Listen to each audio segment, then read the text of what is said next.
Welcome to Grand Sumo Breakdown, the unofficial sumo podcast for official sumo fans. This is Flyric. This is I have to Jake. remember how. Go ahead. Yeah, no, you nailed it.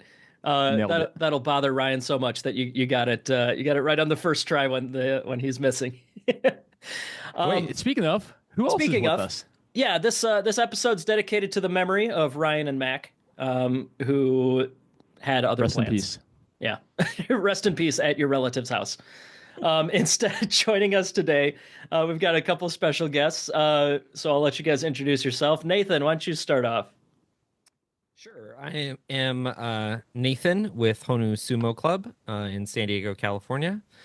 So we kind of have a half Iowa, half Honu crew here today. So yeah, that's me. I think the one other thing, and the reason I'm actually here is Jake and I have been co-hosting a sumo history podcast thing about history in America called Echoes, the Sumo History. So that's why when Jake was looking around for scraping the bottom of the barrel for people to join, he was like, oh, there's that guy at the bottom of the barrel. I've been kicking him around there at the bottom. So I'll pick him up.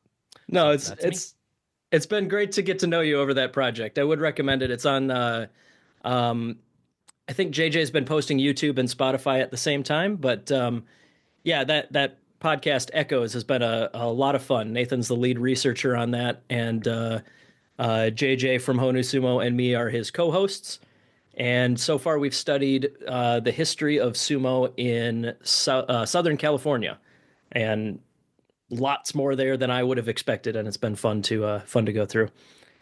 Speaking of bottom of the barrel, we are also joined by Mengkin of Honu Sumo. And Mengkin of Honu Sumo, probably the worst sumo wrestler in Honu Sumo. I think maybe, you never know. You never know. But yeah, I am a co-host of Minimum Effort Podcast, which is do with JJ from Honu Sumo as well. If you guys are interested, it's a pretty horrible podcast where we don't prepare anything and talk about everything we want to talk about. Yeah. So yeah, for both of those things, check out Maximum Effort Studios on YouTube. Lots of cool stuff from both of these guys. And despite all of our jokes, I am absolutely happy to have you. You are definitely an upgrade from the other two normal guys that we have on this show. Agreed. Yeah, already agreed. Neither of you have made fun of us. I'm going to dish it out, but by all means, I can take it too. So yeah, feel free to participate how you see fit. Little housekeeping before we get started. Just a heads up, this is our Midway episode, so spoilers through day 8 of the Haru 2025 Basho.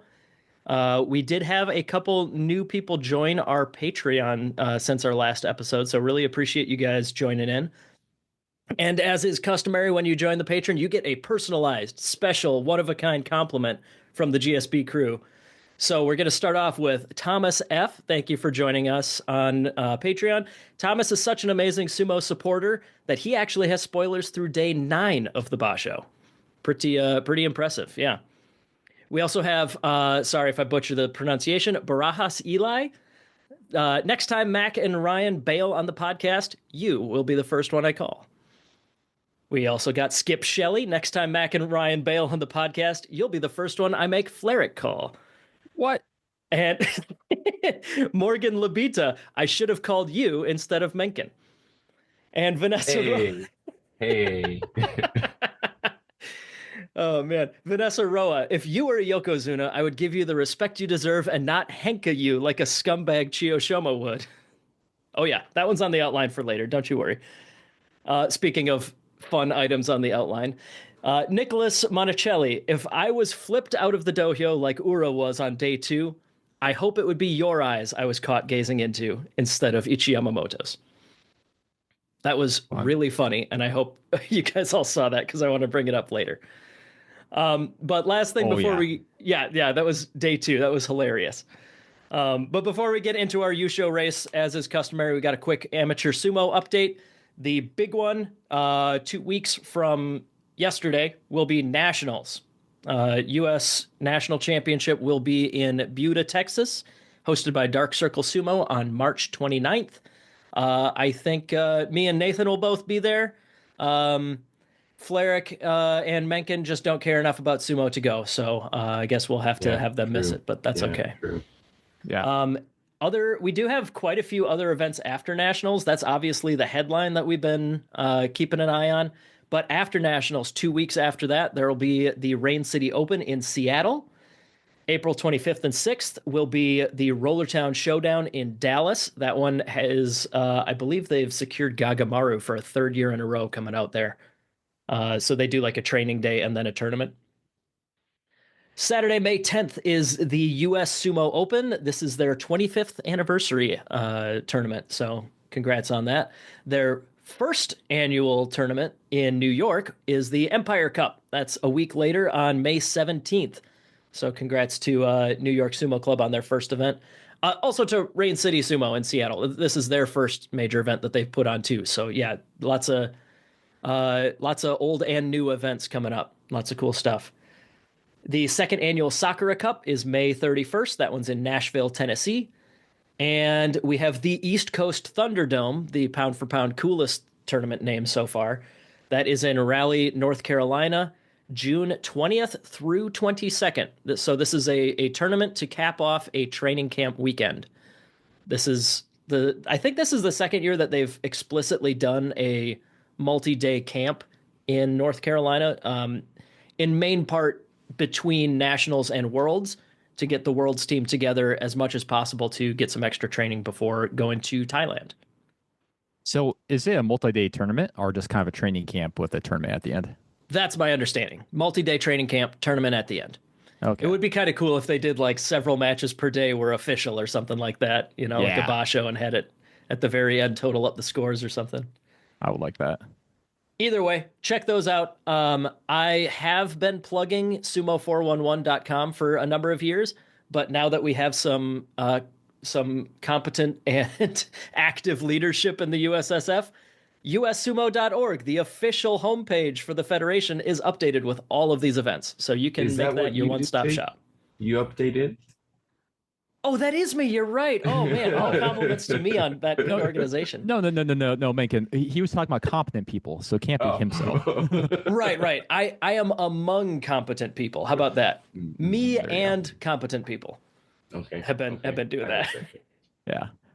We don't have to go into details, but I think I saw some proposed bylaw changes of the Sumo Federation. They look pretty cool. Very, very nice. Big fan.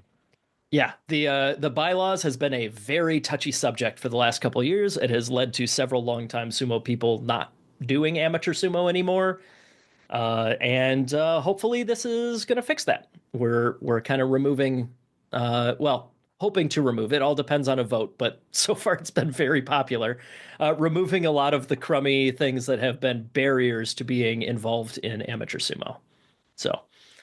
Good things there. I obviously am very public endorsing the new bylaws as opposed to the old bylaws.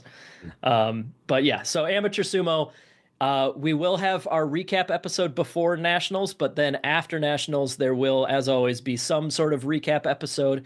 I'm not sure who we'll have on that yet. Depends who's free. And I don't know. I always try and reach out to people that we haven't had on the show before. And when that fails, we call Mencken, right? True.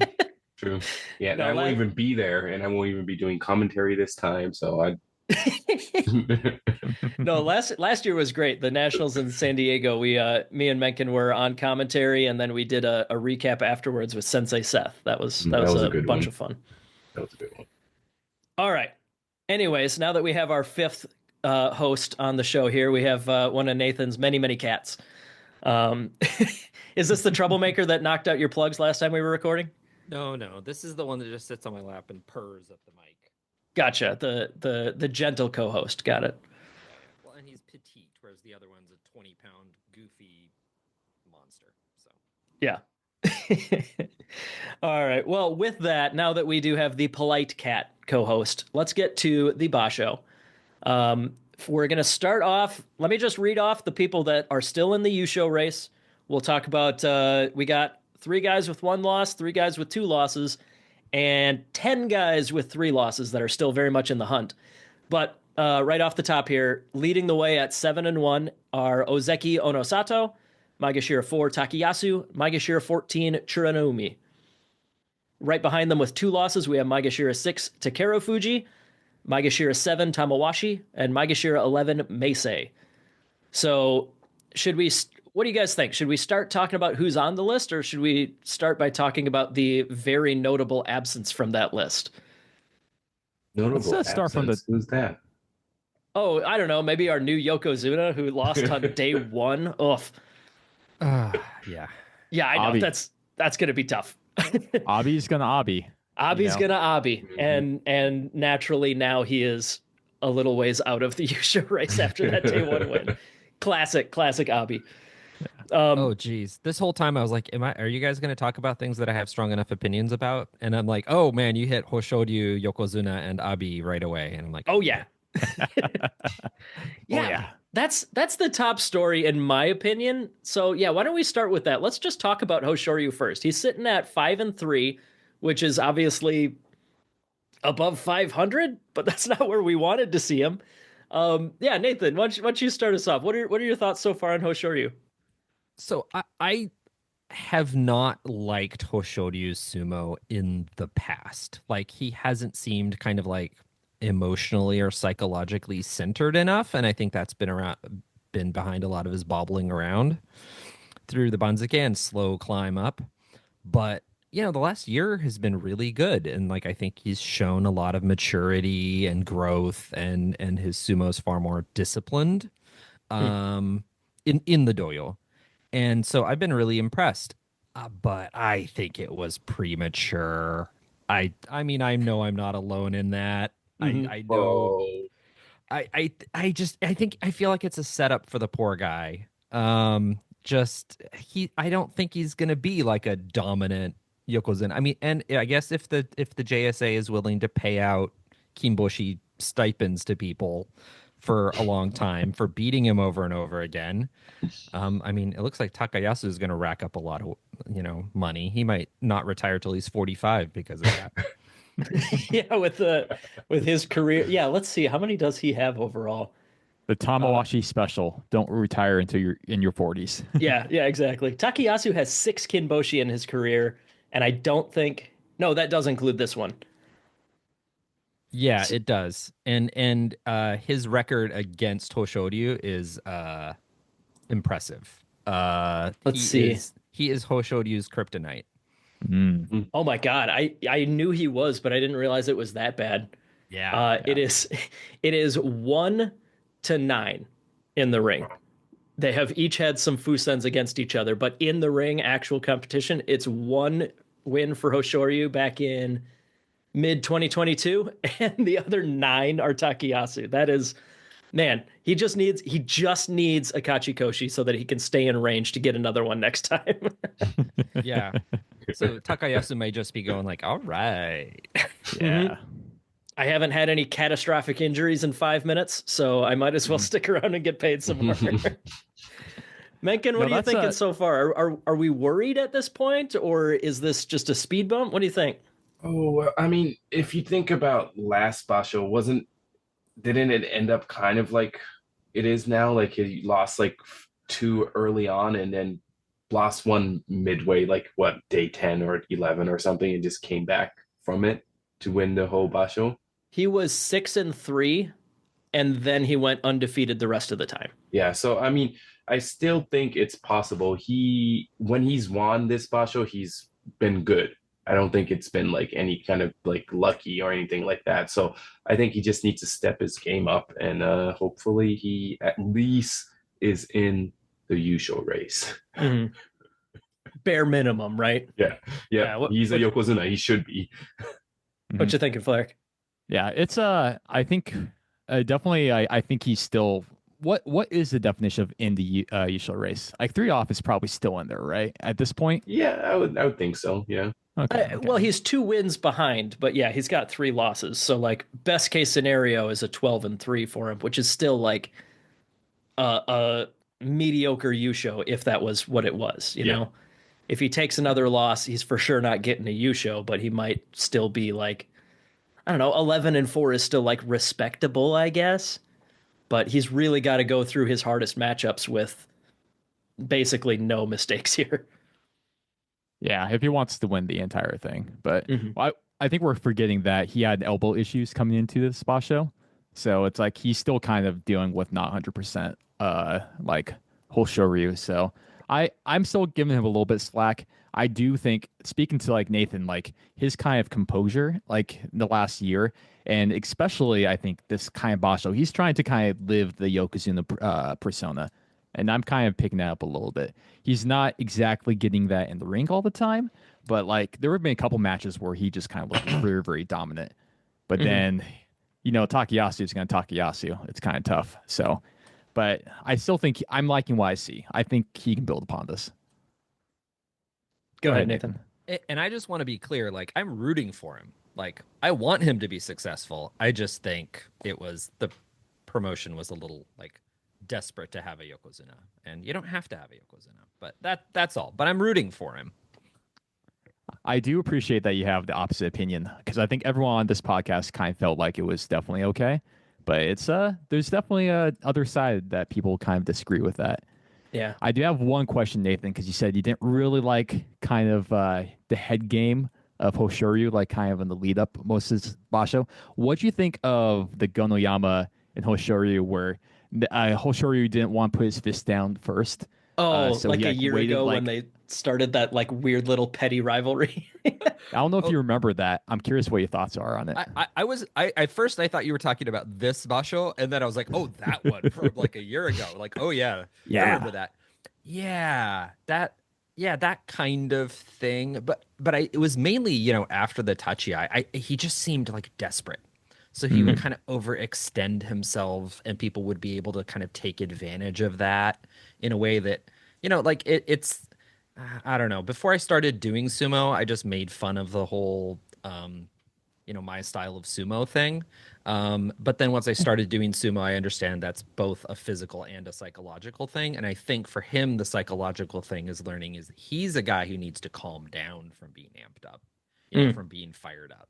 And so I think he was too fired up, and he needed to get more centered. And there's other people who need to amp themselves up, like need to get raring to go to do their best sumo. And like Hokuto Fuji. Yeah. And so I just think that he was a little too caught up in some of the kind of, if you're already a Yokozuna, you could play those kinds of like, hey kid, don't try these games with me. It's like, dude, you're not quite there yet where you can pull rank. Sure. Yeah, he's still like 25, right? 26, something like that. Yeah. So like, yeah, that it's, I don't know, with Gonoyama, it reminds me so much of Hakuho had Sideburns guy, Tochiozan. Hakuho had like a little specific extra gear of aggression when he had specifically Tochiozan in front of him.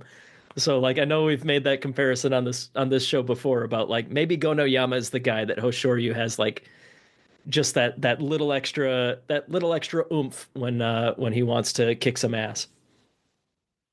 But yeah, so Nathan, the other thing that I totally agree with you, and I haven't really articulated it well, but I think Hoshoryu has kind of put together. It's not like maybe poise is a good word for it, but like he isn't doing as many crazy trip attempts and things like that. He's kind of found his center of just doing sumo.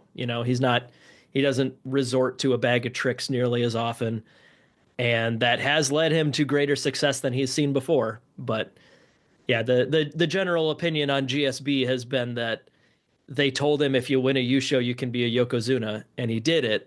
He just didn't do it like as dominantly as they would have hoped he would be for a promotion. So yeah, the future is looking a little bit, I don't know, uncertain compared to some other promotions in the past. But like, yeah, 5-3 just isn't doing it for me right now. I think it's pretty historical. Yokozuna promotions, they do pretty bad on the second Basho, the next Basho to win, right? Kiseno Sato being the one exception. Or Kiseno Sato as well, I believe. Teruno Fuji as well. Yeah. The last two promotions, they won their debut tournament, but that was a big exception to the rule. Yeah. see if I can look some stuff up on that. Because I don't know, the other thing with Hoshoryu, like you look at it from the bird's eye view and it looks really worrying, but like if you zoom in a little bit, day 5 he got henka'd by Chiyo Shoma being a dick like that. Why don't we talk about that? What, Mencken, Nathan, what are your opinions on henkaing a Yokozuna? Because I guess mine could be summed up with don't. Go to Mencken first here. Oh, you're here. Mencken, what do you think? Well, I mean, why not? Yes. Why not do it? I would do it to someone especially if I'm scared of them. I would do it. So I mean, Chiyoshima is also great at henka. So I mean, he is doing his sumo, and if his sumo is not meeting a person at in the center of the ring, then I mean, he's made it to Makuuchi, so he must be good at something. He's a guy that you know is going to henka all the time. Yeah. And he still does it. Doesn't he do it like 4 or 5 times at Basho? Yeah. Oh man. No, I from a game theory side of things, I'm generally pro henka, but like I don't know, that one rubbed me the wrong way. Probably just because of personal biases. Nathan, where are you at honestly, on the henka? I didn't like it either, but you know, it's Chiyoshima. Yeah. You gotta expect it. You cannot charge full speed at Chiyoshima. That's the dumbest thing in the world. Yeah, Chiyoshoma's henka is a bit like, Abi or Ichiyamamoto's, hataki komi, where it's like, you know what they're gonna do. Don't fall for it. And I mean, they're good at what they do, but I don't know. I'm not against henka generally. And you definitely see it when, it's somebody's kachikoshi at stake and things like that. But I don't know. I have this weird contextual thing where the kind of higher rank you are, or the more really definitive things are at stake, then kind of do your kind of best straight up sumo. It's very, I don't know, it's strange, but it's this kind of, at that point, do your best straight up sumo. It's your first time against this Yokozuna. So I find it mildly distasteful, but I'm not, hardcore against it. But Nathan, Chiyoshima needs to rake in those kimboshi. He needs to pay for that retirement. Of course, he doesn't have to do straightforward sumo. He needs to get those wins. Yeah, I just hope he saves it instead of burning it up all while he's active. Because you only get it while you're actively wrestling, right? Like the kimboshi bonus. I think so. You get. I think you part of it you get now, part of it get later, but also changes your coefficient of how much you get at the end. It's like there's the math of how much you get paid after retirement is very, very complicated and a lot of exceptions. But I think the general rule is all the stack of money envelopes you get half of those now and then get half at retirement is kind of the way it works. So they try to make Rikishi save some away, so they have some left when they leave sumo. But yeah, I'm glad that everyone here is pro henka. This is I guess with asterisks of sometimes it's not great on the high profile matches because it's a little bit of a letdown, and I'll agree with that as well. Yeah, so sorry, go ahead. Now, I was going to pivot to how, because since we have two people actually do some amateur sumo, how do you guys feel about henkas in your actual brands of sumo? I am very curious. Do amateur sumo, don't we? I think we do. Oh, as opposed to Mac and Ryan, we are now 4 for 4 on this show as opposed to 2 for 4 usually. Okay. Yeah. Let's just forget about pro sumo. Let's just talk about amateur sumo. How do you guys like the henka? Yeah, now we're talking. I don't think I've ever I have a small sample size because I'm not a super active competitor, but I don't think I've ever had one happen to me or attempt a full henka in actual competition. The first time somebody shows up to Iowa sumo practice, their first day, absolutely, I'm going to henka them at least one time, make sure they get it. But I think in competition, I haven't come across one or attempted one.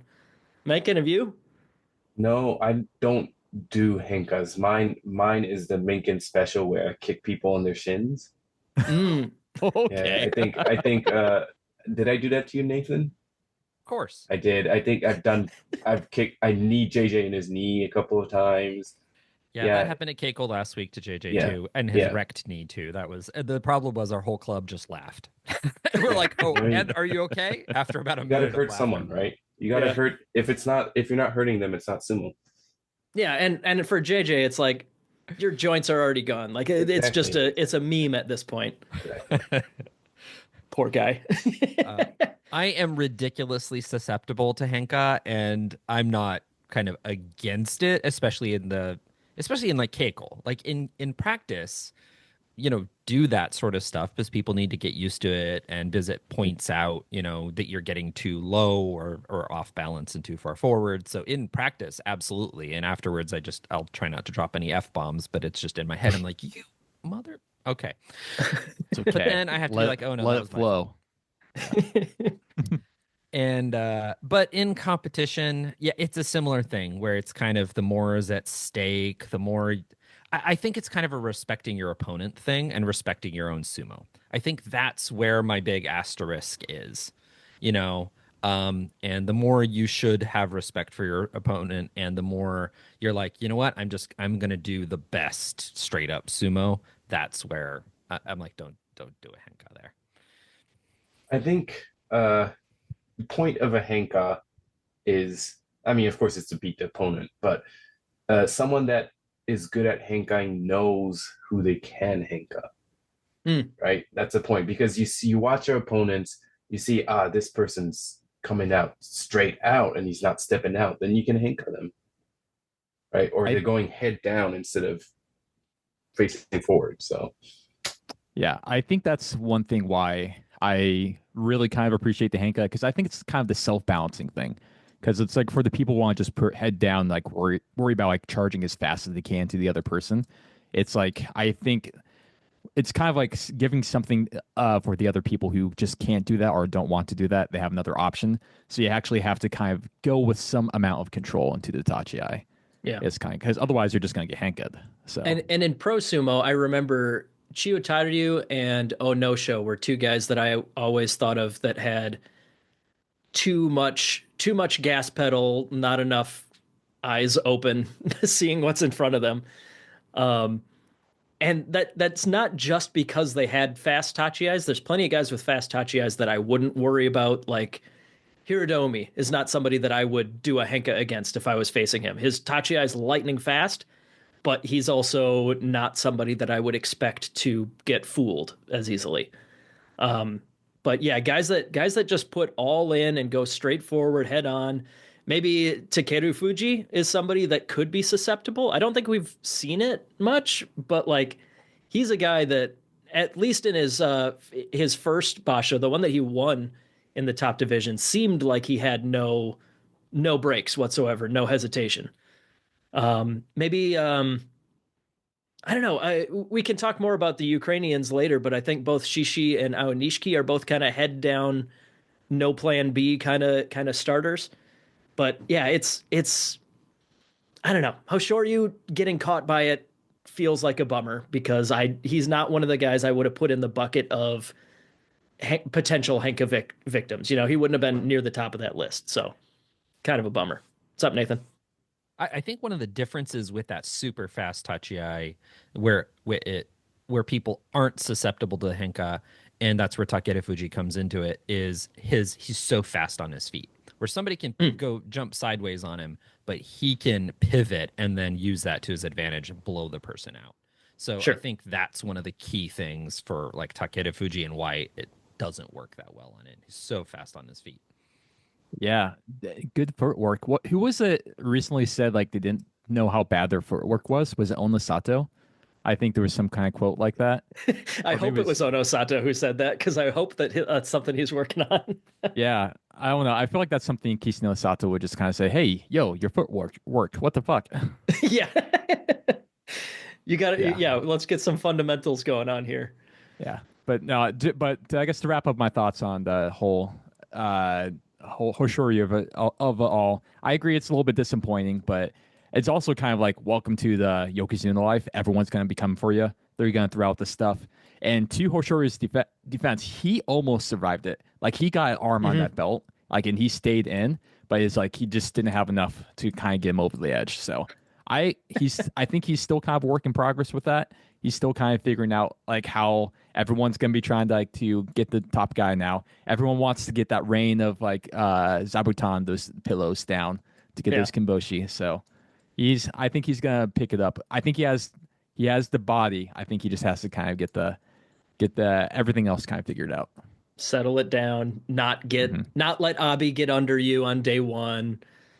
Avoid getting matched against Takayasu seems to be the best strategy in that department. Yeah. So I did do some spot checking on some former Yokozuna and how they did on their first Basho after being promoted. And Teru no Fuji won, and so did Kisane Sato. But Hakuho, Kakuryu, and Haru Fuji, they both lost. Or they didn't win their next Yusho that they were in. So yeah, even Hakuho didn't win the second Yusho Basho he was in.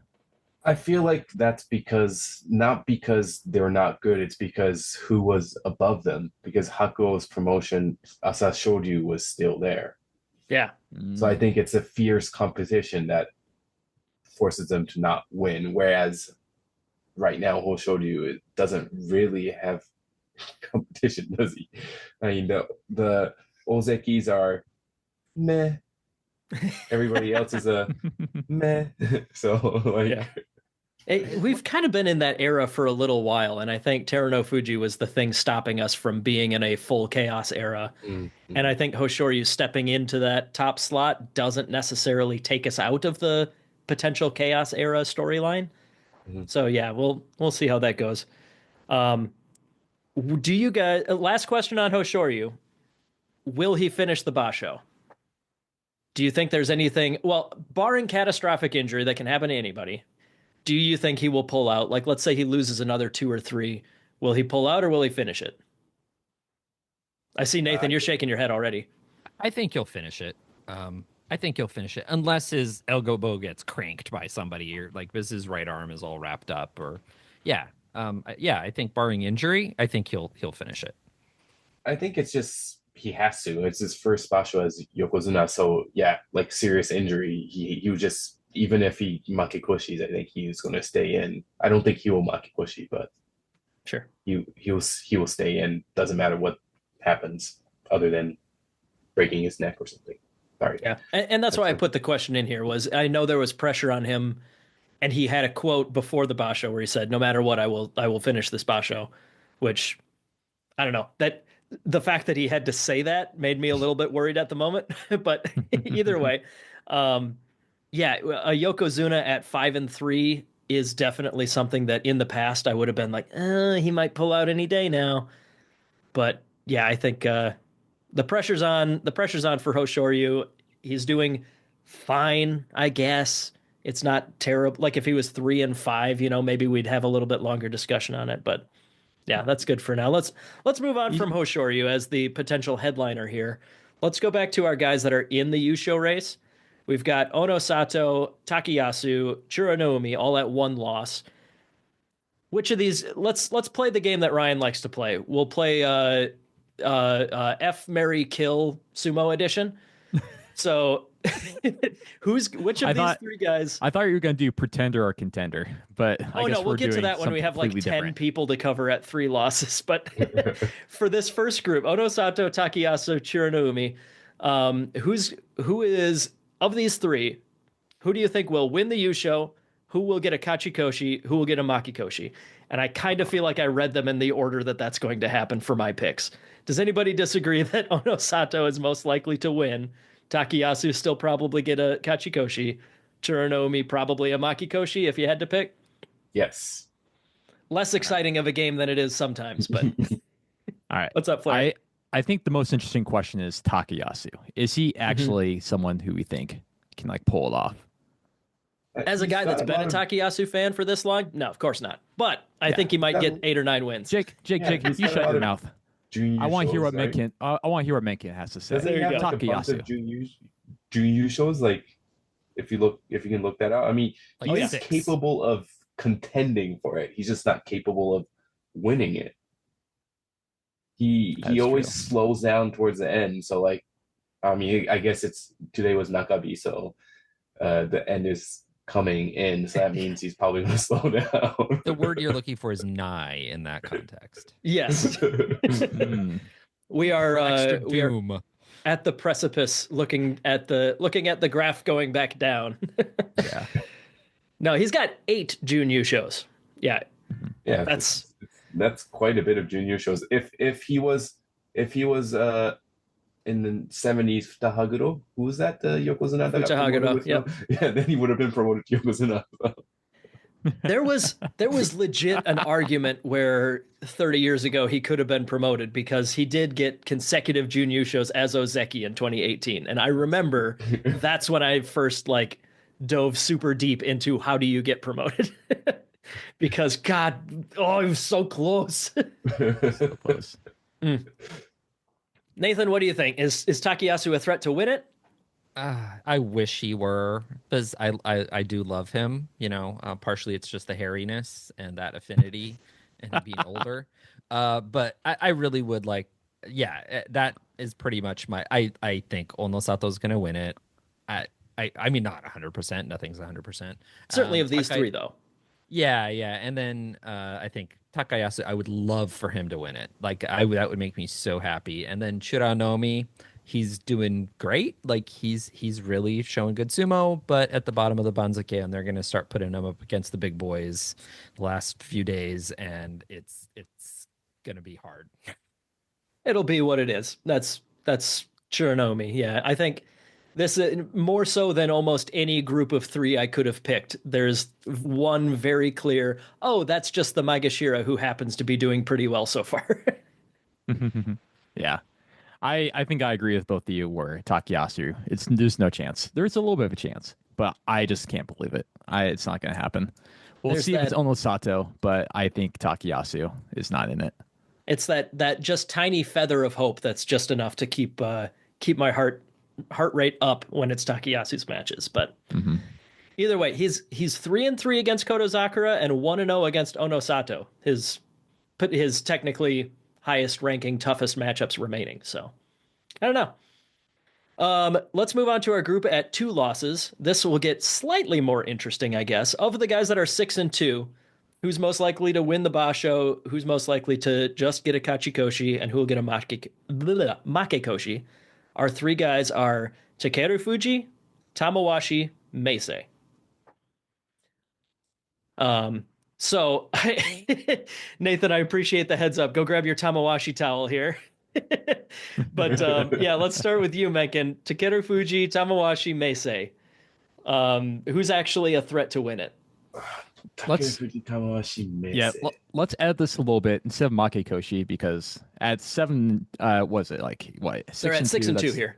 That's likely not going to happen. Which one is going to, I guess, do better than the other? So like one's win, then like the person who's going to have a better record than the other guy. Again, Tamawashi also has a tendency to falter towards the end. Except he is for that one time 1,000 years old. But, so except for one time. Oh, nice. Look at that towel. I think, oh man, but I feel like Tamawashi is really doing well this time. So I'm going to say Tamawashi is most likely to contend for a championship, and Takeru Fuji will get a good Kashikoshi, and then Meisei will probably go like 8-6, 8-7, or 9-6. Sure. That's what I think. But, I'm probably going to be wrong. All right. Or maybe that's not. What we're here I'm for. pretty good at predicting stuff. So yeah. All right, Nathan. Mengkin thinks that Tamawashi has no chance and he's trash. That he's not going to do anything on a personal level. Basho. Not even professional. Yeah, right? Exactly. I just hate his guts. Yeah. What do you think about this, Nathan? What do you think? I'm pretty sure that's not what he said, but nonetheless, because I was away from my headphones. But I love Tamawashi. I absolutely love Tamawashi. And it's been like a slow grow love. It's been, it's been a slowly growing love for Tamawashi. Partially, it's just he's old, and so I can relate to that. But yeah, just his perseverance and um, I don't know. Maybe we can talk about it in favorite bouts, but he had one of my favorite bouts this tournament already. Yeah, which one's that? Oh shoot, I forget who the opponent was, but it was like maybe day 3 where he had his opponent on the bales, and like as soon as the match ended, my wife just said like, "Oh, you could just see the calculation, like the experience there." And then they played in the replay, and you could see, opponents on the bales, and he can't close the distance with a step, so he's making that just calculation in his head of I'm just going to have to leap forward, and be completely unbalanced with all the force. But it's like one of those like cat videos where you're watching like a cat solve a problem and like doing math in its head. Oh, sure. But you could see him like, sorry, cat videos. But you could just see him doing that, and it was the experience. Whereas other people won't finish it, right? A lot of inexperienced wrestlers won't take that risk, and others will overextend themselves, and somebody will do a chadi on them, or they do a belly flop. But him, it was a very, I'm just going to have to leap, and I am going to, and you could just see the expression on his face in the slow-mo of just whoop, like you're going out. And I that is Tamawashi there. Like, he is so experienced. He's such a veteran. And I also just love him outside the dojo too. He seems like a goofball. And like whenever you watch like kind of Keiko videos or any of like the Degeko before the tournament or anything like that, he's always like in the back in coach mode, like helping younger wrestlers. Like that's what the veteran wrestlers are supposed to be doing, but he just does it. Like, so I think once he retires, he'll be an excellent oyakata. Like he'll be a great coach. So anyway, I love Tamawashi. I would love him to win it all. I'm gonna manage my expectations. The question is, does he have elder stock? I just searched. He does not right now. That is the question. Yeah, He's Japanese citizen now, though, right? I assume. I thought so. I thought I remember hearing that news. This is probably something that Ryan remembers off the top of his head because he does not forget any sport fact, and he's probably yelling while listening to this episode. Yeah. But he should have been here. Then he should have been here. Bingo. Thank you. Yeah. To give context, guy who has never won an amateur match, but I've won 4, because other people weren't competing. I'm like, every win was through other people not showing up. I'll take it. I showed up. Yeah. Take it. It's 4 more than Ryan has. That's for dang sure. Yeah, to give context with the whole elder stock and Japanese citizenship, you need to get Japanese citizenship to actually get an elder stock and stay into the sumo association after you retire. So normally the people who plan to do that, they usually at some point get their citizenship, and they get like all that thing, like sometimes a name change or it's like with a last name and such. So that will be usually it's the first tell if they plan to stick around or not. Yeah. Tamawashi is like the most qualified person ever to be available for one, though. I agree. Yeah. We should just invite him to America to be a Shihan. That could be fun. Maybe. Tamawashi is, I can't remember who was it. I was watching one of the Japanese sumo YouTube channel thingies, and then they're talking about how Tamawashi is such a pusher thruster that I think maybe the joke was that Tamawashi didn't even know what a screen nage was. Because all he does is push and thrust. So he's like, screen nage, what's that? What is this? So he'll be a good pusher thruster coach, but I don't know about other stuff. He can push and thrust, and he can do kote nage because he's. I think he's gotten Takayasu at least twice. He's like knocked him out of a basho with the kote nage. It's the one grappling move he knows how to do. Yeah, well, I think the other thing with Tamawashi is how do you have endurance in the career, right? Like that's another thing as far as like how do you kind of keep yourself healthy? How do you kind of like balance that stuff? Because I think that's another coach aspect. Because there's plenty of people who are great wrestlers who may not be a great coach, but he's kind of a well-rounded, career professional athlete. Yeah, I think he's one of the guys who never has missed a match. I think he had a couple he dropped out due to COVID because he had to drop off because of that. But otherwise, he's stayed healthy enough to compete in matches his entire career, which is definitely says to something like he has something figured out of staying pretty healthy. If I remember right, that was 2022. What there was the one Basho where everybody was getting pulled out that I think Ichinojo won by default. He was the last of the 42 men not having somebody in their stable with COVID, so he got that Yusho. No, he did great that Basho. But yeah, Tamawashi, I do remember they made like an official announcement that like, yes, there are absences on his record, but technically his streak of consecutive matches is considered complete. So like, yeah, he's at 1,681 straight sumo matches without missing anything. So yeah, that health thing is a huge part of it. All right, I'm loving all the love we're giving to Tamawashi, but we should talk about Takeru Fuji. We should, because he's also been looking like a killer. Despite Tamawashi did beat Takeru Fuji.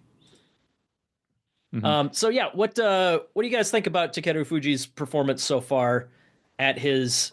Let's see, he was Maegashira 6 once before, but that was the Basho where he was not competing at all. So technically, this is the highest rank he's ever competed at. Let's start with Nathan. Are you impressed so far? Is this what you expected?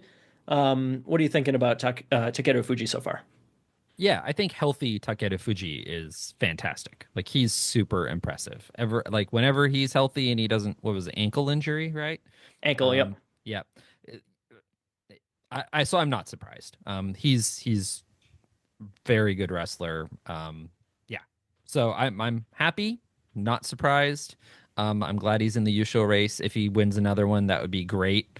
I think it'd be kind of a stretch because I think Onosato probably has a better shot at it, but I think he's a contender.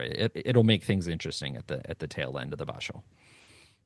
Yeah, I think I agree with you where he's definitely a contender. I was pulling up his record from last Basho. He beat Kotozakura, he beat Abi, and he lost to Hoshoryu and he lost to Kirishima. So it's kind of like a mixed bag for the most part because I know Kotozakura was having an off Basho, but a win against Abi is always he can definitely hang with that guy, and so if he can just kind of put it together, I think he can definitely be and he can get the win, definitely can. Yeah, I mean any Yusho winner has to have a couple things go his way, and yeah, if those one loss guys take another one or two, that definitely puts him more firmly in the conversation. But yeah, if he keeps this up, yeah, we could come down to the wire with him. Mengkin, you got any additional thoughts on Takeru Fuji? No, just his monster traps. That's Trapzilla. Oh yeah. I mean, but he's like his upper body seems so big, but his legs don't seem so big, but they actually are really big. Yeah, skinny chicken legs. It's funny. But no, I think he's going to do well. I mean, he's capable. He's won a Yusho, obviously, so he's capable of doing well. His sumo has been on point this Basho, I think. So he will be a contender. Even though earlier I said Tamawashi would be the one, but you know, everybody can be a contender if needed. So if you had to pick right now, if I told you Takeru Fuji or Tamawashi was going to win the Basho, where would you guys land? If it was going to be one of the two. Tamawashi. Takeru Fuji. Okay, split vote. Okay, Flyric, what are you thinking? It's got to be Takeru Fuji. Although Tamawashi does have 2 Yushos. We got to remember that.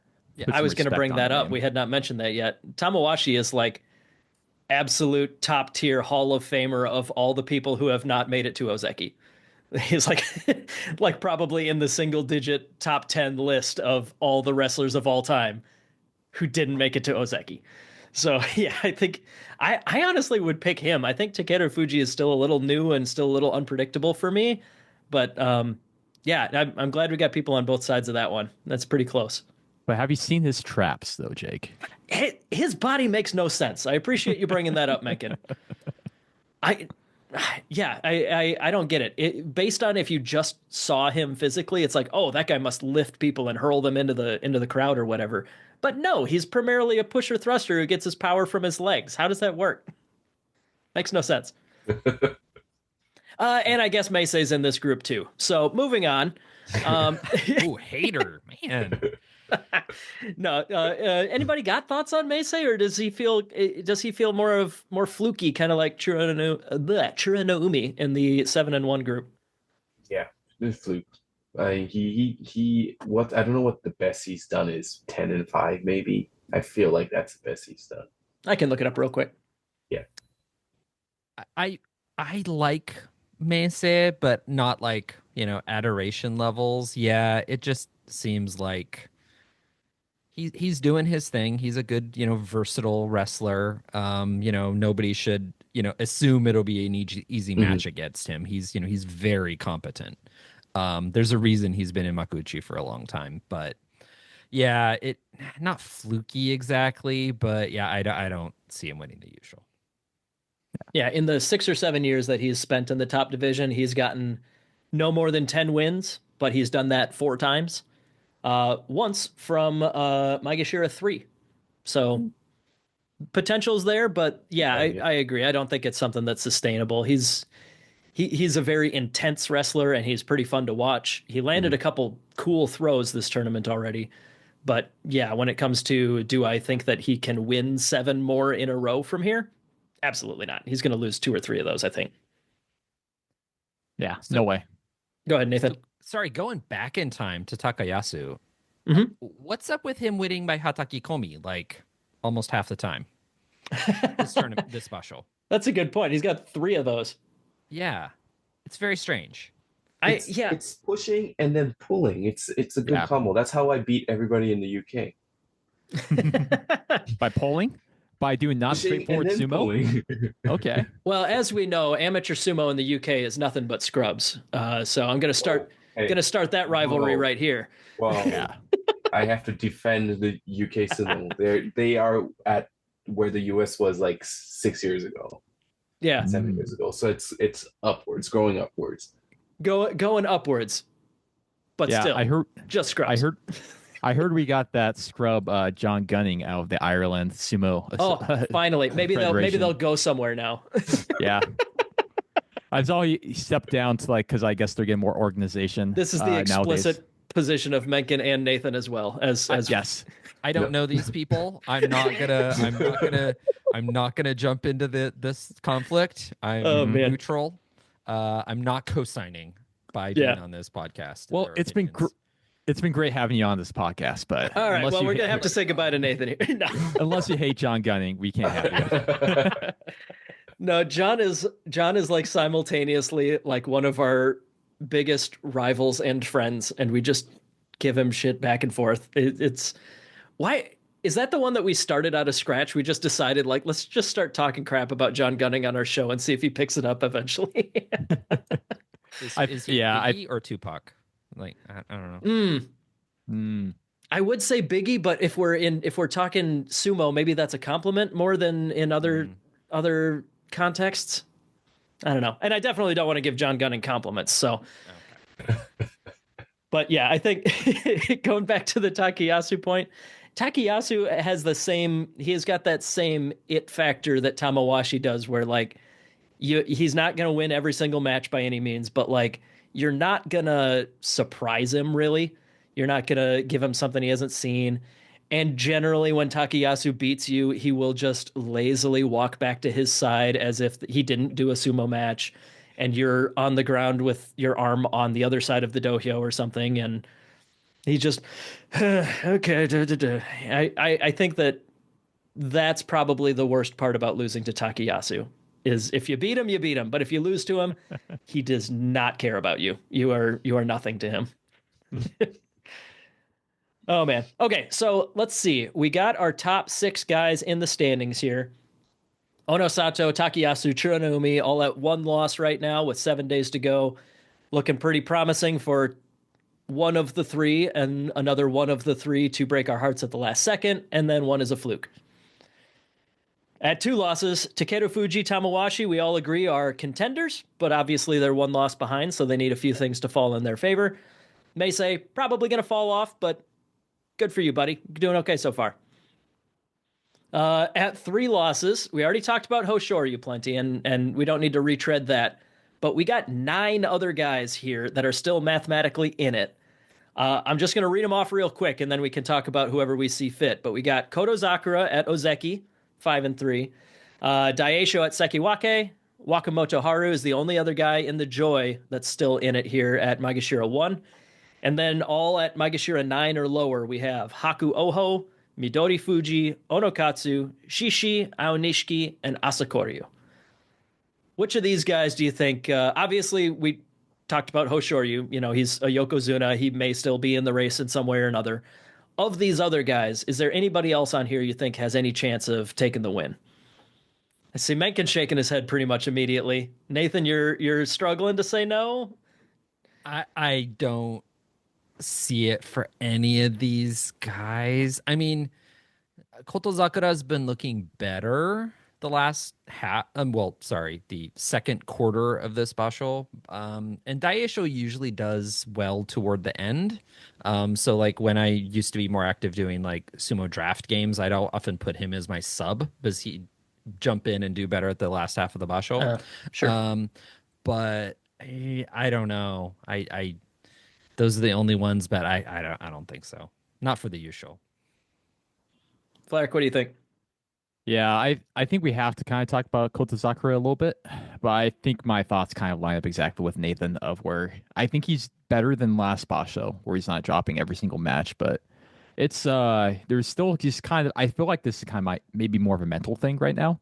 I think he's like body's in a much better spot than whatever he was doing with last time, but he's still just there's something kind of unfortunately missing. I think it's just kind of mentally not there, which is interesting because coming into this Basho, I think he was the favorite because he had insane training beforehand. Like he won like 10 matches in a row against some really top people. I forget exact details. So to me, it's kind of a shame that he's not showing exactly that, but it's, at least we're not seeing as drop off of sumo as we did from last Basho. Yeah, because last time he just looked helpless a bunch of the time. Here he's picked up 3 losses, but I don't know, they weren't embarrassing. They didn't look like he was struggling to even operate. But yeah, he still did take 3 losses in the first 5 days, and even with 3 wins since then, it's still kind of shaky. The obvious question here, the obvious point of discussion if we have to make a pick, will he clear Kadoban? Because remember, if he gets 7 wins or fewer, he gets demoted from Ozeki after barely being there, it feels like. Mencken, let's start with you. Do you think Koto Zakura, sitting at 5-3 after day 8, is he going to get at least his 8 wins? And if that's that easy of a question, how many wins will he get? 9. 9? Okay. 9 wins. Yeah, 9 wins. He still has Ozeki and Yokozuna and all the Joey to go. Not all the Joey, some of the Joey, and definitely Ozeki, Onosato, and Hoshoryu. So I'm not sure how that's going to go, but I think he's not going to drop. He might drop 1 or 2 more leading up to that, but that still will get him to the 9 wins that he needs to get to. I said he's going to get to, 8 wins he needs to get to, but I'm going to say 9. And remember this because I'm going to be right. We'll write it down. Yeah. Flyric? All right. I kind of have a question. Do we consider him at the very least an obby of where he can play spoiler? Like he can have a chance in every single match that everyone who's actually going to be in the Yusho race. So like Onosato, for example, is going to be one of his last matchups. Are we thinking will he be able to maybe take one off Onosato to spoil a Yusho run? Yeah, that's kind of my big question. I think that's possible. Yeah, I think that's he could do that. I mean, he's still an Ozeki, and when he's on, he's on. So I mean, he just needs to be on. Yeah, I think he'll end up with 9 or 10 because he's got a lot of experience wrestling these people he's going to be wrestling on the last half of the Basho, and a couple of them he has their number, and his sumo's been getting better as the tournament's gone on. So I think he'll be quite a spoiler, and yeah, I think 9 or 10 is where he'll end up wins. Yeah, he's got Takayasu tomorrow, or I guess. Yeah, that is tomorrow for all of us. I was trying to think, Mencken, you're still the night of Sunday, right? In Japan? It's 1 a.m. 1 a.m. Yeah, Monday. there you go. Oh, dang. So later today for Mencken and tomorrow for the rest of us, he's got Kodazakura has Takayasu on the docket. And he still has the entire Sanyaku except for Kirishima, who he has already beat. Abi and Oho, probably not major threats to him at this point. But Daisho at 5-3, Onosato 7-1, and then Hoshoryu, of course. Those are all going to be tough matchups. But yeah, the fact that he only needs 3 in order to clear Kadoban, I'm not super worried about him. We're all on board that he's probably going to clear it and also get at least 1 or 2 bonus ones again. Mm-hmm. Gotcha. I just always feel bad for Ozeki Kadoban because it's like any time their name is mentioned, it's like, oh, and they're Kadoban. Like every single time, it's like there's more to me than being Kadoban. Come on. Not this month, there isn't. Nope. Yeah, he's been a good Ozeki, I think, in the terms of like always being a contender. You know, he's always there. Everybody sees him as an obstacle to them winning the Yusho. You know, he's not like getting walked all over like some of our more recent Ozeki that underperformed. But yeah, at the same time though, it's only been about a year. You know, it's if he were to lose it now, this would still be a very disappointing, I think, Ozeki run in general. So yeah, I'm hopeful, but we'll see where that goes. Of the rest of these guys, like let's play that same experiment where we say I'm from the future and I tell you that one of these other guys has won the June Yusho, we'll say, instead of the Yusho. Which guy would you have to pick from like Daisho and down? Because for me, I'm thinking I'm pretty impressed with Hakuoho so far. He's feeling pretty good compared to the obscene levels of hype that he had before his shoulder injury. It feels like we've kind of made our way back up there. He might be my pick. Flyric, why don't you go first? Which of these other guys that are sitting at 5-3 would be your pick for a Jun Yusho? All right. To name these off, we have Daisho, Wakamoto Haru, Hakuoho, Midori Fuji, Onokatsu, Shishi, Aonishi, and Asakoryu. Mm-hmm. All right. Jun Yusho. I don't know if I can go as far with you with the Hakuoho. I still think he's a little bit young on that. It's Jun Yusho. It's somewhere between Daisho and Wakamoto Haru for me, I would say. My heart is telling me Daisho, but I think my brain's telling me Wakamoto Haru. He seems to have more of a complete style. So that'll be my vote on that. Yeah. Wakamoto Haru has also had all of his toughest matchups already. Daisho still has the Ozeki and Yokozuna to go. Nathan, who are you thinking for a Jun Yusho out of that group?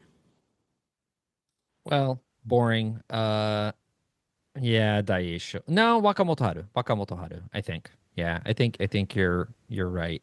What I want is Midori Fuji. Yeah, that's fair. But I mean, it's not going to happen. But I want it to be Midori Fuji. Okay. Are you? I have to ask about Daisho. Do you have like in your heart just love like Daisho's like pushing style of sumo when it's on? At least that's it for me. That's why I really want him to do well.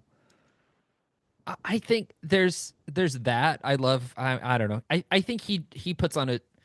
I don't know. It's a weird thing. Like we've talked about it, I think on one of the Echoes episodes where I went on a rant about Abi. Daisho, like you always know what you're going to get, but it's going to be exciting. It's going to be dynamic. Right? There's like a lot of things at play. There's going to be like finger bandages flying everywhere. And then he has like that face that, so I don't know. Okay. This is going to be a weird tangent, but, he has this Kesho Mawashi that has this one like Bodhisattva figure on it that will like has a scowl on his face and a sword and that's to separate you from your attachments, the swords. And it's this look of disapproval and that's the face he's always got of like. Anyway, so I just love his like crazy look and it all matches up and yeah, his I like his pushing thrusting style. It's just fun and dynamic. So yeah, Daisho Wakamoto Haru I think is more like realistic and kind of complete style of sumo. But sentimentally I want Midori Fuji, so I'm sorry, so wishy-washy. and ranty and squirrely. Squirrel.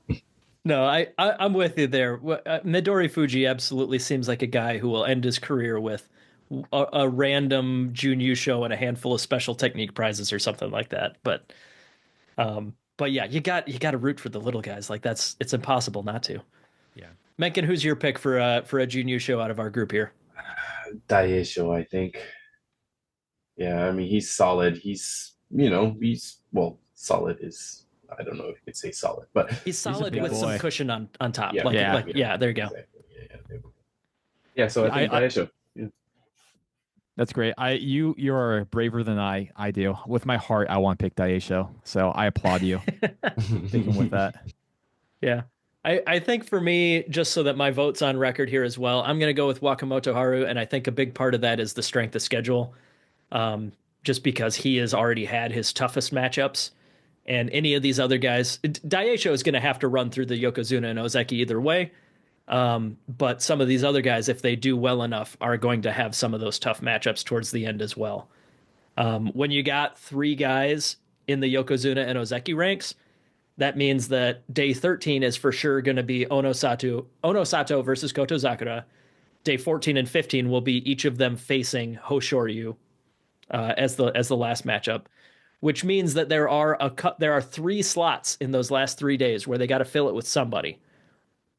And if somebody's threatening a Jun Yusho, like that's where like Kinbozan last time around, he was way, way down, but because he was in the Yusho race, they tossed him against the toughest guys right at the end. Yeah, so I think that's something in favor of Wakamoto Haru, because he's already faced those guys, so he's not going to get thrown to the wolviest of the wolves at the last second if he continues to do this well. So I don't know. That's kind of my game theory version of that pick. So that's where if Churanomi and Meisei were still doing well, they'd go in, or any of the guys from the 5-win, 3-loss pack. Yeah. If they rise up, they'd get plugged in there. Yeah. There's basically the last 3 days, there are 3 slots to face somebody in who needs to be a nail sticking out that need to be hammered down kind of situation. So we'll see how that goes. While we're on this topic, before we move on to just the Wild West free for all of who else do you guys want to talk about, let's use this as a transition to talk about Shishi and Aonishi. Both guys two off the lead. They are forever cursed to be linked in these discussions because they are both Ukrainian. Doesn't matter how different they are or how individual they are, they will always be the 2 Ukrainians. Both guys pretty young. They both have a very straightforward, we've mentioned this before, but head down kind of style. So Nathan, let's start with you. What are your thoughts on these 2 guys going forwards, and which of the 2 do you think is going to finish this Basho with a stronger record? I think between the 2, Aonishi, I think he's going to have the advantage of, as it goes on, wrestling more people who haven't wrestled him before, so they might not know what to do with him. Sure. Whereas Shishi's kind of bobbled up and down. Most of them kind of know what to do with him. But you're right, like both of them, it's the head down and a little too like unbalanced head forward and hips way back, and it's a risky style, and so every time I'm like, oh yeah, that didn't work. Yeah. I've seen a little growth in Shishi in adaptation. I don't know what's up with his hand thing. I was gonna mention that looks very silly. But the hand thing, it's all right. It's like the way he's doing that butt twerk. Like I was gonna mention, yeah. Every now and then, a guy will like introduce some new thing to like try and mix up their routine to kind of like get back in their headspace. Like that one Basho where Ryuden was doing the butt twerk. Yeah. Hey, you want to show example for us? Yes. I don't actually.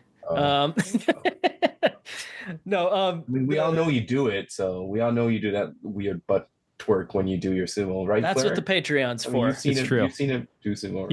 He's been workshopping that for months. Like he's bringing it out. It's like the Joker said: if you're good at something, you don't do it for free. And with that offer, and that's Patreon why your supporters want a refund. Yeah. That. Exactly, because you should be doing that for free. for pleasure. Yep. Not pay. Mengkin, where are you at? Which of the Ukrainians do you have a little bit more faith in for this tournament? I really, really like Aonishi. I've even before he started joining professional sumo, I had saw news articles about Ukrainian training in university. So when he joined it, I was like, oh yeah, awesome. And he has a head down kind of style, but he keeps his feet under him. Like if you watch, he's almost impossible to pull down. Mm-hmm. He's really stable on his feet. Has that good balance. So I think, and like Nathan said, the guys haven't gone up against him yet, so he might have a better chance of winning. Yeah, it seems like Shishi has this almost like from his feet to his hip, where it all steps up, like when he's moving, like and kind of stiff in a strange kind of way that experienced wrestlers are easily able to kind of take advantage of. Whereas Aonishi, you're right, he's better kind of planted and base and balance. It was definitely apparent with his first couple matches where everyone tried to takikomi him, but he stabilized. He was off balance. I think that's why he ultimately lost the match. But he was able to stabilize and like still not be thrown down right then. Yeah, which I think is very, very promising to the future of that guy. Totally. He lost, but not the way that the other guys were trying to make him lose initially. Like it threw him off balance rather than throwing him to the ground, when they tried to pull. I'm going to make a Mengkin prediction and say Aonishi Ozeki in 2.5 years. Holy shit. Okay. I love it. Let's put this down. Write that down. Yeah, write it down. I'm not going to remember that. 2.5 years. So by September of 2027. Okay. Aonishi. Okay. Yeah. I got it. I'll write it down. All right. Get it tattooed on your forehead so that we won't forget about it. Okay. And if it doesn't happen, are we going to see a twerking Tachiai from you for sure. at some point? Yeah. Okay. 100%. I approve. If anyone remembers this and Mengkin is wrong, he owes us a video of the Ryuden twerking impression. I will jump on GSP and do it on GSP. Perfect. Let's do it. Good. Yeah. Yeah. No, I think we'll kick Ryan off in the heartbeat. Oh God. Don't even have to ask twice. Yeah. But yeah, for Shishi, I think the way that the thing that comes to mind to me, like Nathan, I agree with you. It's his hips end up too high. And to me, it feels like he's struggling to wrestle people that are shorter than him, because he's pretty tall, but he's not like outrageously so. It just seems like it's a lower body issue where he's not able to get the hips down while still maintaining that point of contact at the same elevation. Because like if you imagine yourself standing straight up and bent 90 degrees forwards, and you're pushing at somebody at about the 4 feet off the ground level, and your butt is all the way up versus your butt like under you and like ready to get inside like that there's a huge difference in how much power you can develop and how much balance you have. So I don't know, ankles, knees, hips, something there isn't working quite as well to allow him to get his power underneath him. But yeah, either way, Shishi is also, he's kind of new-ish to our top division discussion, but he's 28, which is like kind of where you expect guys to be in their sumo prime, or at least entering their sumo prime. And he's been doing amateur and now in pro for a long time. Like he's been sumo wrestling in one form or another for a long time. So it would be surprising for him to turn a major corner, I guess. That's where I'm thinking. That's what I think when I see his age. Aonishi is like 6, I think, maybe 7. Yes. He is a baby. Mm-hmm. In all seriousness, he is 20. He is 20. Oh, and he's going to turn 21 at the end of the Basho here. So nice. He, despite looking about 45, has a huge amount of time to develop. He's got 8 years less wear and tear than Shishi. So yeah, he's absolutely my pick. For this Basho, I think it's pretty close. But if you were to look at their careers as a whole 10 years from now, I'd say Aonishi is very much more likely to be, Ozeki in a few years, potentially, or regardless, he's got a lot more future ahead of him than Shishi does in sumo. Nathan? So I think the one thing with Aonishiki is if he makes it to a level like Ozeki, I think it'll actually happen faster than that. Like his upward trajectory, if it makes sense. So Sure. like when you were kind of giving that 2.5 year time frame, Mencken, I was like, if he doesn't get injured, I think it'll be faster. If there's like an injury he has to recover from or something like that, it might take longer. But barring a big injury, I think it would be faster. I think it might be a trajectory like, Mitakeumi and Shodai and some of those other guys who like rose fairly quickly and they got injured and then bobbled their way back down. Sure. Yeah. Yeah, that's the thing I've been kind of noticing is like the new people coming in, if they got it, they got it. And they just kind of go on up. And then it's all about just having 3 Bashos in a row, being consistent if they get to the Ozeki. And yeah, he might have the spark. I kind of want to believe. I kind of want to believe. Mencken? I think he is going to struggle at the top of Maegashira for a little bit. I think that's what's giving me the 2.5 years instead of a year and a half or something like that, because that's what happens to a lot of people when they first make it. I think even like Hakuo and Haruma Fuji and all those people, they struggled at the top of Maegashira for maybe a year and a half until Sure. they broke that and then made it up to Sanyaku and above that Ozeki. Yeah, they hit that like Magashira 1 through Sekiwake Meat Grinder. Yeah. Yeah. Yeah. Where Mitakeyumi, who did eventually make Ozeki, but he was Sekiwake for like 3 years, like almost consecutive. No, I agree with you. I think that, Ono Sato, Takeru Fuji, guys who did a lot of their development in Amazumo, they are what they are. They've had as much sumo experience as 24-year-olds that have been in pro sumo the whole time. So like Hoshoryu versus Ono Sato or Takeru Fuji, they're all like pretty close to the same age. Aonishiki a little bit younger than them, but point stands that these guys, it's more about how much time they've had in sumo than specifically time in pro sumo when it comes to how developed is a prospect. So I was looking up to see which Heia he's in. Apparently, it's the Ajigawa, which has the former Amanishiki as the Oyakata. So okay, kind of like been a while since we heard that name. I know, right? Kind of an older name we knew, but he seemed to another guy who just stuck around until his like 40s or so. Mm-hmm. So I think he probably knows some things about staying healthy and being getting pretty good at sumo. So I think he's in good hands. Yep. All right. Anybody else in the top division that we want to talk about? Any other moments that you guys had that came up that need a little further analysis or anything? I only had, I was gonna say Ura. The funny moment that we mentioned earlier. That was probably my favorite silly moment of the Basho so far. On day 2 it was Ura versus I don't even remember who his opponent was. Wasn't even important. Oh, it was Takayasu. So Takayasu threw Ura, and Ura did kind of an unnecessary front flip, which flung him into the crowd, and he just ended up like getting caught and like staring deeply into the eyes of Ichi Yamamoto on the sidelines. Yeah. Oh, that was good.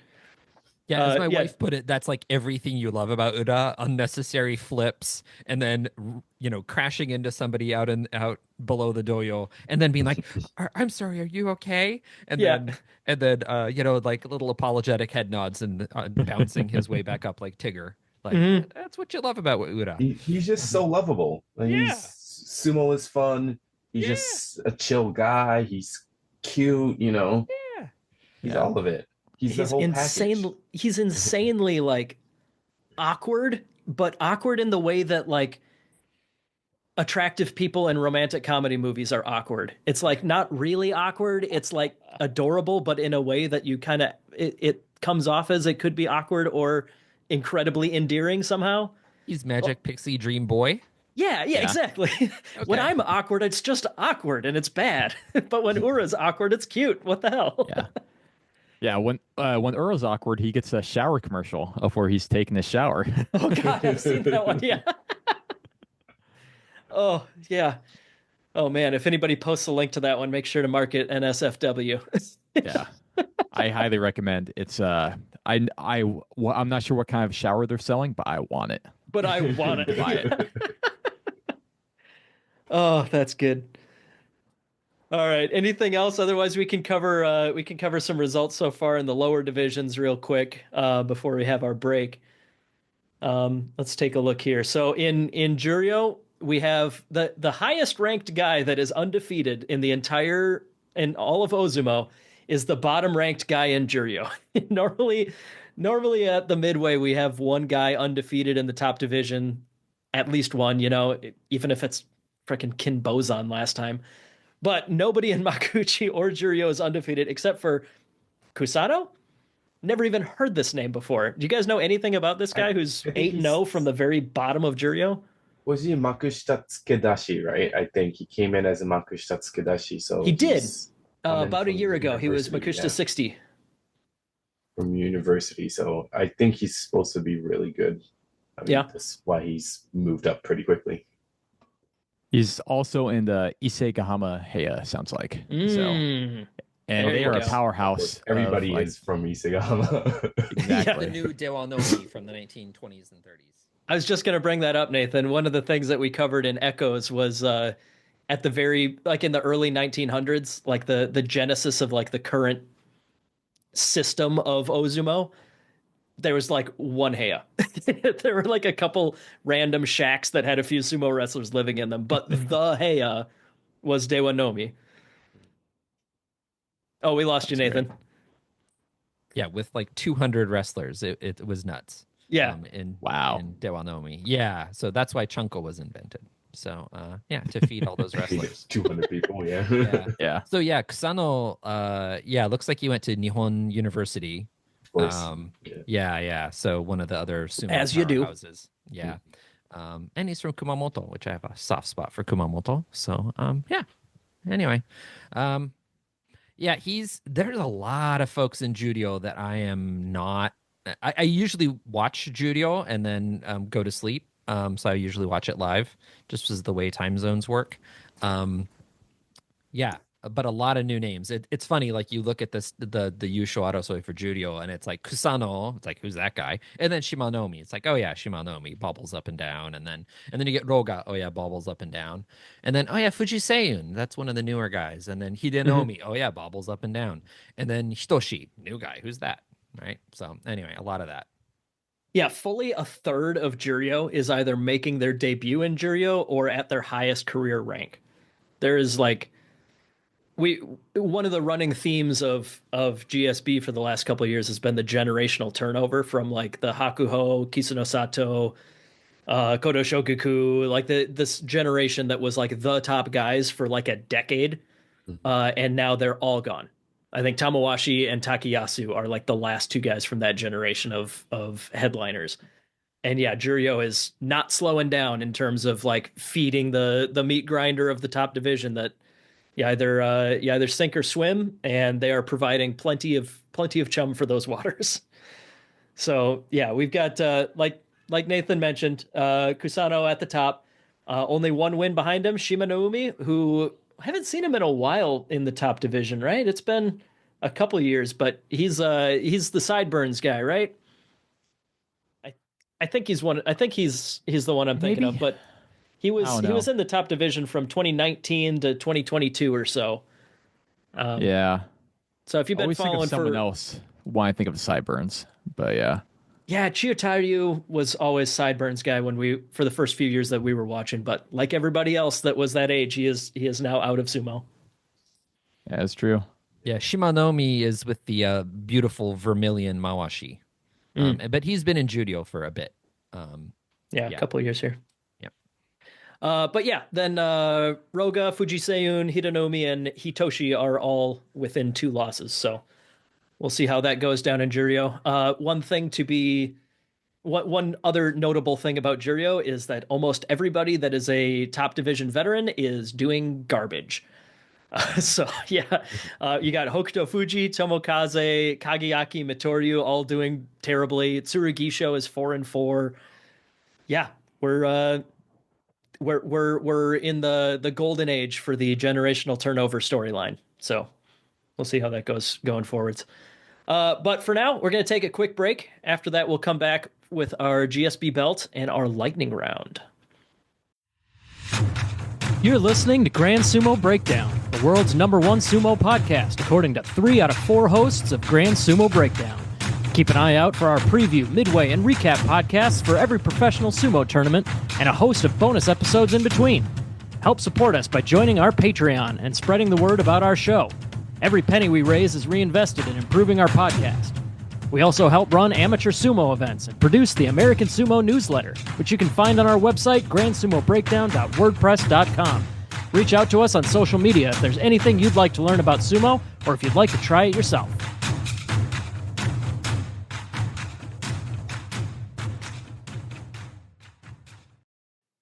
All right, welcome back. We're going to do a quick go through of our GSB belt. We're going to skip the fantasy update because Ryan does that.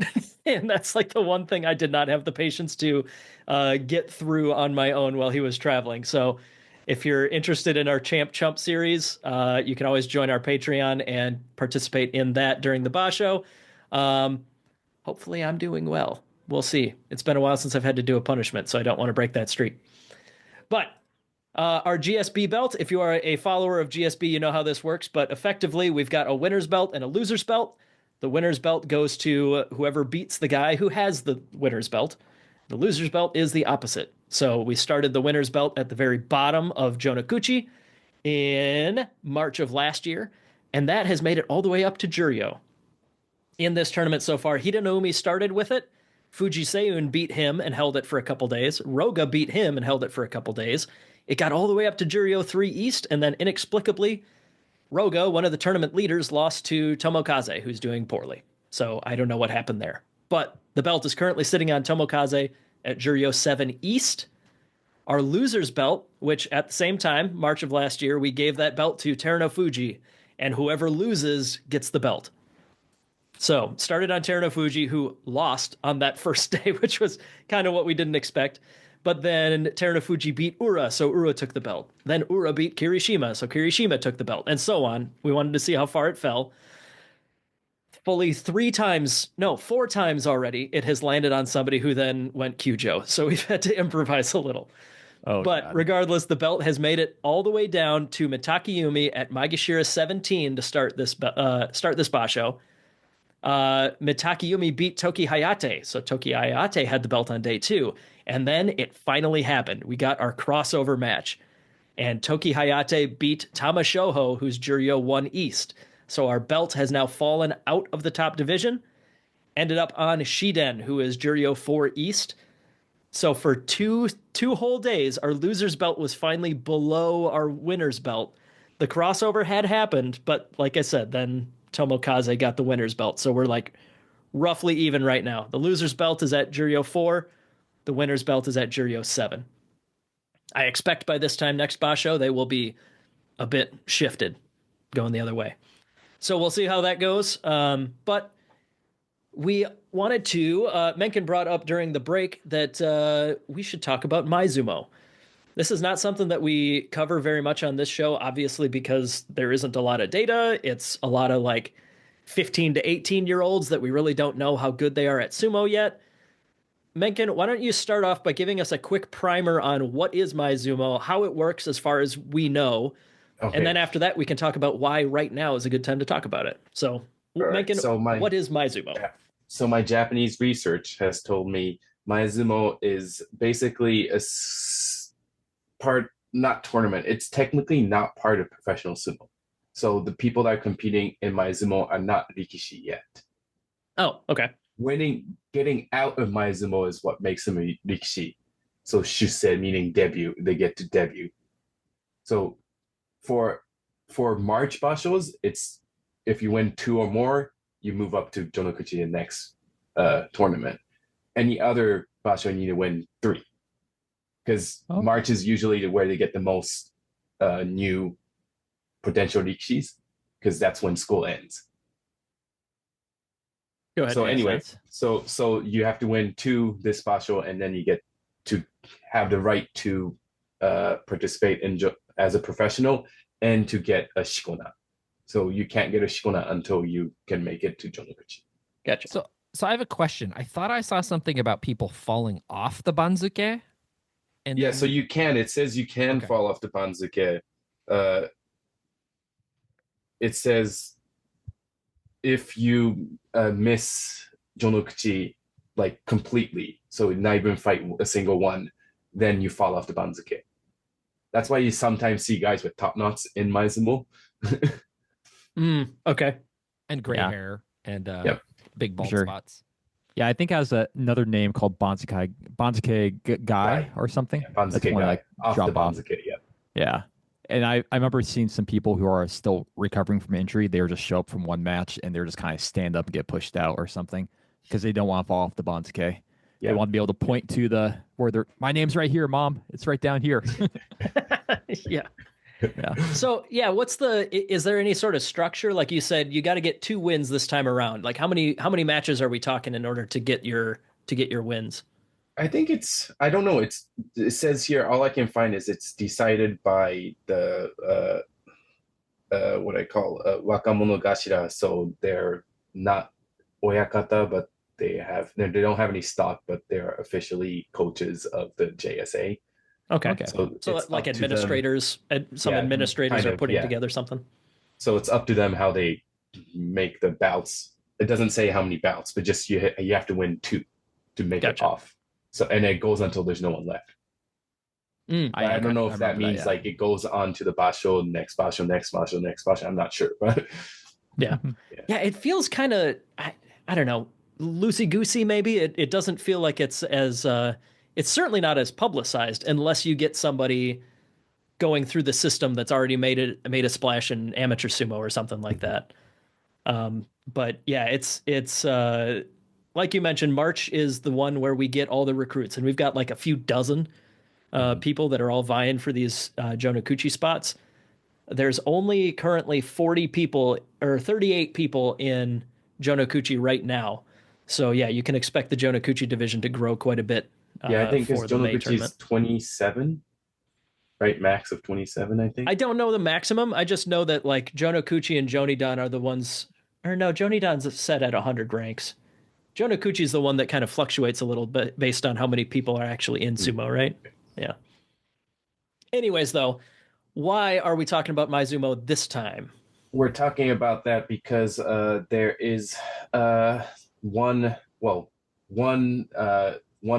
the maezumo participants, athletes, has a link to Honu Sumo in San Diego. Imada Kose. He did judo in LA for a bit, right? And then he came down to participate in practice with Honu Sumo and participate in the SoCal Open as well as the US Open. And then that's what made him decide, well, I want to try out sumo now, because his dad was a professional sumo wrestler. What was his name? Don't ask me, man. Query. Let me do the query.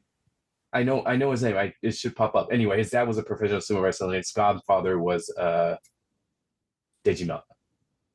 No? Oh. Not Dejima. THRU. THRU, sorry. Oh, sorry, okay. THRU, who me and Flyric got to meet in person when we were in Japan. He was one of the like celebrity ticket takers, and we got a picture with him. Yeah, that's really cool. So yeah, I remember this name. It was one of the tournaments I couldn't make it to, but yeah, didn't he like win his weight class at the SoCal Open last year? He did, yeah. Yeah, he did. So so Kose Imada, he did high school judo, college judo. He was a judo coach here in Southern California, while he was going to school here. He's an aerospace engineer. He after THRU's death, he was thinking about sumo a little bit. This is all kind of, public stuff. Not breaking any confidences there. But then Konishiki, was doing the, I think, sumo and sushi show in LA. So Kose went to that, and afterwards, Konishiki was like, "Hey, try sumo. There's like Southern California clubs." So he showed up at Honu in January of 2024, and yeah, first keiko, we were like, "Whoa." Casually winning his weight class 1 month after that. Yeah. And and then he did SoCal Open about a month and a half after he started coming to Keiko. But his dad was Akinoshu. Akinoshu, yeah. So and Izutsubeya. So his dad's kind of stable mates were, like Kakuryu, Terao. And so because of that, he still had connections within sumo. So, and even in his judo, he incorporated like sumo exercises. So he did like matawari, he did shiko and stuff like that. So when he started doing sumo, it's like, okay, just, do less of this and more of this other stuff. And Yeah. he adapted really quickly, and was very kind of coachable. Not by me. Like I was just watching the coaches. 'Cause I'd been doing sumo for about 2 weeks at the point he showed up. Yeah. So I was like, You should do more henkas. Henkas are Have you great. tried jumping out of the way? okay, I can't tell that story. But anyway. I do see him listed as Otawayama Beo, so that he is training under Kakuryu right now. Mhm. Yeah, and Kirishima's the top wrestler in that stable. So That's yeah. so cool. So I'm and JJ talks all kinds of smack about Kirishima, and I don't know why. I think it's now out of just sheer cussedness. And I really want us to get, be able to go do Keiko there just to have Kirishima put JJ through, Butsukai Keiko. That would be awesome. I just love that to happen. So anyway, that's my hope and dream. We're all crossing our fingers for that. Making JJ do Butsukai. Oh, that'd be beautiful. So we're going to do the podcast version of Butsukai now, which is the lightning round. We're going to go through. We're going to go in the same order each time. So Flyric, you'll start off each question, which means I know that you need a heads up. Go figure out your favorite match of the Basho, Flyric. Okay. Thinking about it. I know you are. So we're going to go through which wrestler has impressed you the most so far? Who's disappointed you the most so far? What's your favorite match that's already happened? What's your favorite match that might be coming up? And then lastly, who is going to win the Basho? So we'll go Flyric, Nathan, Mengkin, and then I'll close out each one. Because I also still kind of need to figure out which is my favorite match, because they're I don't know. I guess to stall, to give us all a little bit of time to look through it. There has been a lot of like good sumo this Basho by all means, but I don't think there's been a ton of like wildly highlight reel sumo. Is that fair? Would you guys agree with that rough generalization? Yeah. Yeah, I think that there's a lot of there's a lot of fundamentals and stuff, but other than like Ura doing flips for no reason, it's like, I don't know. It's just kind of meat and potatoes sumo, which is great, but it just means that this question is a little bit hard. So I got my favorite match here. So we're gonna start off our lightning round with who has impressed you the most so far. Flyric, go first. Which wrestlers impressed you the most? He's something about him. I'm not exactly sure what, but Asako Ryu. It's something about that guy. He's catching my eye. He's 5'10" and yet still looks like a teeny tiny guy. I don't really get it. I think he just has a giant noggin. Nathan, who has impressed you the most so far this Basho? I don't feel like this is spicy in any way. I think Onosato has impressed me. He just seems solid. Just solid. Mm-hmm. What was that match where he was just kind of moving like sideways to push someone out on the dohyo? He's following instead of chasing more than he used to, which has been impressive. Yeah, I like that. Mengkin, who's impressed you the most? Aonishi. I dig that. For me, I'm going to piggyback and say Onosato as well. It's not that we didn't know he could do it, but he's just had a couple Basho where he hasn't been as much of a factor. I'm impressed that he's back in the game here. All right, who has disappointed you the most so far? Starting with Flyric. Ooh, why? If only I thought about this more. First thought, Kirishima. I want him to just keep on going up and up, but he seems to be, unfortunately, not where he was once. Yeah. Nathan, who you got? As soon as Flyric said it, I was like, oh, yeah. But I think Wakata Kakage. That was my first thought. Wakata Kakage. I really like his style of sumo. He's fun to watch. I've been rooting for him since his first, tournament. I think that was the first tournament I was in Japan to watch. And I was really excited. And it's just fun name to say. But there is that. Mencken, who has disappointed you the most? Our new Yokozuna. There you go. Somebody had to pick it. I was gonna for sure as well. I just wanted him to blow everybody away. Yep. But yeah, Kirishima, Wakatakakage, both guys that keep convincing us, oh, now I'm back, but then they keep kind of faltering as soon as you start to believe. Okay, next question. Favorite match of the Basho so far? Flyric, who do you have for your favorite match? It's gotta be Hoshoryu versus Chiyoshima, right? It's probably the most notable one. Yeah. Yeah. It made me laugh as soon as I saw it. And yeah, there were some other good matches too I enjoyed, but I think that's the one that's sticking with my head. Almost recovering at the edge, and that is definitely a better henka outcome than just faceplant. So I mean, there is that. Yeah. Nathan, what's your favorite one so far? Favorite match. I already talked about the Tamawashi one. So Midori Fuji versus, I think it was Ryuden on day 7. Just because it's gonna be Kataskashi, but how is it gonna happen, right? Sure. And I love Kataskashi, and you could see like Ryuden fighting off Midori Fuji, getting so Midori Fuji's right hand under Ryuden's left shoulder, and you could see him fighting that off, and then Midori Fuji just slipped in his left and just his left hand, and then dumped Ryuden by his right shoulder, and it was. Somehow every time I don't get that guy.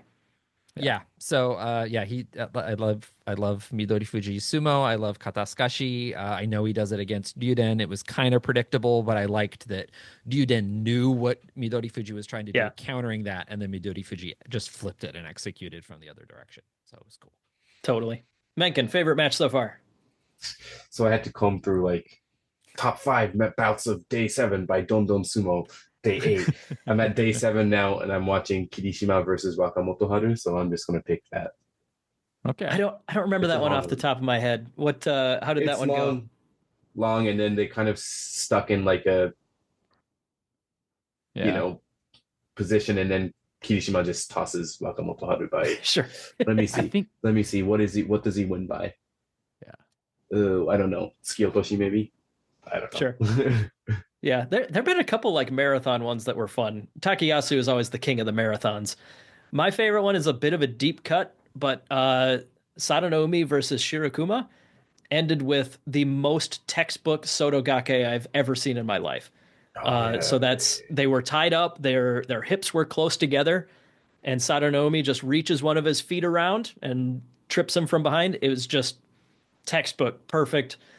The stakes are still kind of low in the first week. So for me, the things I'm always looking out for are weird Kimarite or exciting. If Ura had flipped and ended up doing eye contact in the match, boom, that's the kind of thing I'm looking for in week 1. But yeah, for now, I'm going to go with that beautiful Sotogake from Sadanoumi. First time and probably last time his name gets mentioned for this Basho, as usual. But that's Sadanoumi for you. All right, so next up, we got our most exciting potential matchup. This can be for any reason you like. I don't know. Hirodoumi versus Tobizaru is probably going to be wild if it hasn't already happened. But it can be for excitement, or you could be looking forward to a Hoshoryu matchup for Yusho potential, any reason you want. But Flyric, let's start with you. What is your most exciting potential matchup? All right, I think I gotta go the Yusho stuff. I just need to see Hoshoryu versus Ozeki. Ono Sato in particular. I want to see how they do, because I think Hoshoryu is gonna bring something extra for those matchups, and I think it's gonna be kind of showing why he's a Yokozuna. That's what my heart is telling me. Those three have faced each other as equals for a couple Basho now, but yeah, this will be his first opportunity to face them as the boss. Mm-hmm. Nathan, what are you looking forward to? Oh, this is one of those things before I put my foot in my mouth, I wanted to like double check on something, and then my internet's just being slow, and it's just thinking. It's lightning round. You have to. Lightning round, no time. So I'm just going to make a fool of myself, possibly. Have Onosato and Takeru Fuji wrestled yet? Ooh, I don't know. Not, That's one I want to see because I think they'll both be Yusho contenders and they have a similar style of sumo. So just which one is better? It'll be lightning fast, but it'll be exciting. So, but it may have already happened and was a nothing burger, but I haven't been able to fact check myself in advance. So. It definitely hasn't happened this Basho, but I did look it up. They have fought twice.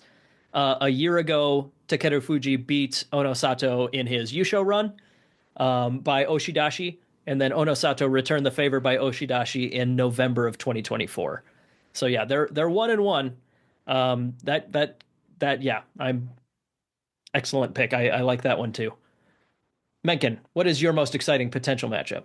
I don't think this is going to happen because the gap between the Banzuke is big, but Aonishiki versus Ura, I think it's like 10. Because I feel like they're going to get both really low and might come out to be like a wrestling match instead of a sumo match. And yeah, I could see that. Yeah, well, especially if Aonishiki is doing well and Ura is doing middling to poor, they're going to get closer in the Banzuke next time, probably. Yeah. No, I think I got to go with Onosato and Takayasu, I think, has got to be mine. Let's see, where's their record at? Takayasu beat Onosato in May of last year, and that is the only time that they have fought.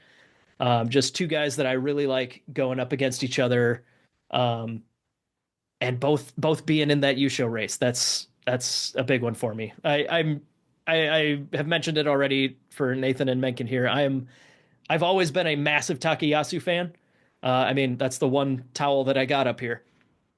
But Onosato, I'm a huge fan of him just because we followed him all the way through from Amazumo and got a special place in my heart for guys that made their way through Amazumo, especially ones that have hung out and gotten to know our American Amazumo friends as well. So big soft spot for Onosato. The two of those guys being in the Yusho race, I am guessing Takayasu's going to get thrown to the wolves pretty quick here, but well, yeah, actually, he already faced Hoshoryu, and tomorrow he's got Kodo Zakura. That's right. So yeah, he'll probably have Onosato right after that. But very excited for two guys I like to be in the running there. But brings us to our final question here: who is actually going to win the Yusho? And we'll start with Flyric. But yeah, this is the big one. We've already gone through all the reasoning for who's doing well so far. But Flyric, if you got to put your money on it right now, who would you pick? If I truly had to put my money on it, I'm going to go with Onosato. I'm going to go chalk. But I think it's going to be closer than we probably think. I think Hoshoryu is going to make a comeback. He's going to make people earn it. Nathan, what do you think? Onosato too. I think it'll be close, but I don't think it'll be Hoshoryu challenging for it as much as other people. But I think Onosato. Yeah. Who would you pick for your junior show then? Who do you think it is that's going to be challenging him towards the end? I think Takayasu. But yeah, Takayasu probably. Yeah. Mencken, who you got? Onosato. Yeah. I was gonna say Hoshoryu, but I was like, probably not. So Onosato, Junior Show Hoshoryu.